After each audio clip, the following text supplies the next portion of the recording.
सुनीताताई काळे, स्वागत अध्यक्ष रमेश पिसे आणि सर्व या कार्यक्रमाचे आयोजक, तुम्ही सगळे मान्यवर, उपस्थित माझ्या सर्व बहिणींनो आणि भावांनो, मी या परिषदेच्या निमित्तानं आपल्याला शुभेच्छा देते.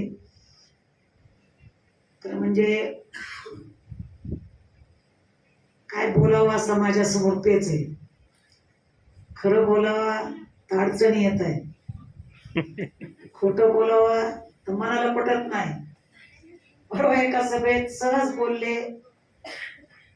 खरं म्हणजे विदर्भातले कुणबी, पश्चिम महाराष्ट्रातले कुणबी, कोकणातले कुणबी त्याला अपवाद होते.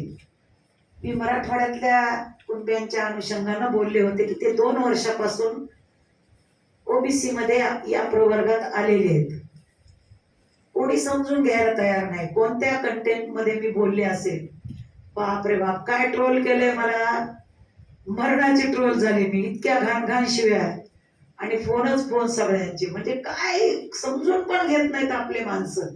अरे मी गेली 40 वर्ष ओबीसी मुवमेंट मध्ये काम करते आणि आपल्या तायवाडे सरांच्या प्रत्येक कार्यक्रमाला मी हजेरी देते. माझं काही विदर्भातल्या कुणब्यांच्या बद्दल माझं काही म्हणणंच नाहीये, कारण ते आमच्या आधीपासून, म्हणजे मी वंजारी आहे, माझ्या आधीपासून कुणबी ओबीसी मध्ये आहेत. आम्ही तर आता आलो 1990 ला. आम्ही कुठं ओबीसी मध्ये होतो, नंतर आलो आम्ही. आमचं काहीच म्हणणं नाहीये, पण आम्हाला जो त्रास होतोय मराठवाड्यामध्ये, आता तुम्हाला काय सांगायचंय, लाखोच्या संख्येनं खोटे सर्टिफिकेट तिथं आता गोळा झाले. आणि त्याच्यामुळे मी बोलले होते, मला मुद्दाम सांगायचं, मला उद्या खरं म्हणजे थांबायचं होतं, पण बीड जिल्ह्यात माझा एक लय मोठा कार्यक्रम आहे आणि त्या कार्यक्रमाला मला राहणं फार आवश्यक आहे.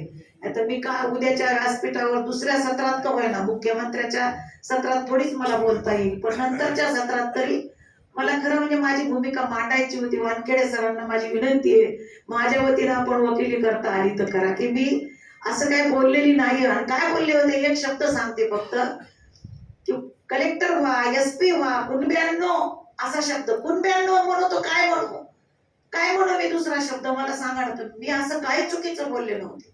कुणब्यांनो 18 तास अभ्यास करावा लागतो, हे मी मराठवाड्यातल्या कुणब्यांना गृहीत धरून, आमच्या आता आलेले जे नवे कुणबी आहेत, आणि मी असं म्हणले का घुसलेत ते आता आमच्यामध्ये, तर घुसलात तर नीट राहा, अभ्यास करा, कलेक्टर व्हा, एसपी व्हा, प्रशासन ताब्यामध्ये घ्या, असंच बोलले बुवा.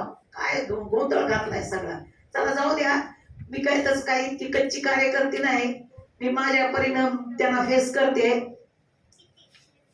आजच्या अनुषंगानं आज मनुस्मृतीचं संविधान आणण्याचा या देशामध्ये प्रचंड डाव सुरू आहे. ते संविधान लिहून तयार आहे. 30 लोकांच्या कमिटीनं ते संविधान लिहिलंय. नव्या शिक्षण हक्क कायद्यामध्ये जो 2020चा न्यू एज्युकेशन पॉलिसी नावानं कायदा आलाय, नवं शिक्षण धोरण, ह्याच्यामध्ये तो एक मुद्दा आहे. त्या नव्या शिक्षण धोरणामध्ये मनुस्मृतीचे श्लोक आता वर्गात शिकवले जाणार आहेत विद्यार्थ्यांना.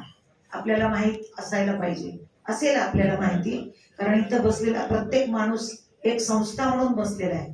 तुम्हाला सगळ्यांना ओबीसीची मुवमेंट, नवं शिक्षण धोरण हे कळतंय. गोंधळ घातला खूप आम्ही सगळ्यांनी, तुम्ही घातला, आम्ही घातला. मग मुख्यमंत्र्यांचं स्टेटमेंट आलं, आम्ही फक्त त्यातले चांगले श्लोक शिकवणार आहे. चांगले श्लोक मनुस्मृतीत असू शकतात का? मनुस्मृतीतले चांगले श्लोक शिकवायचे म्हणजे मानवी विष्ठेतून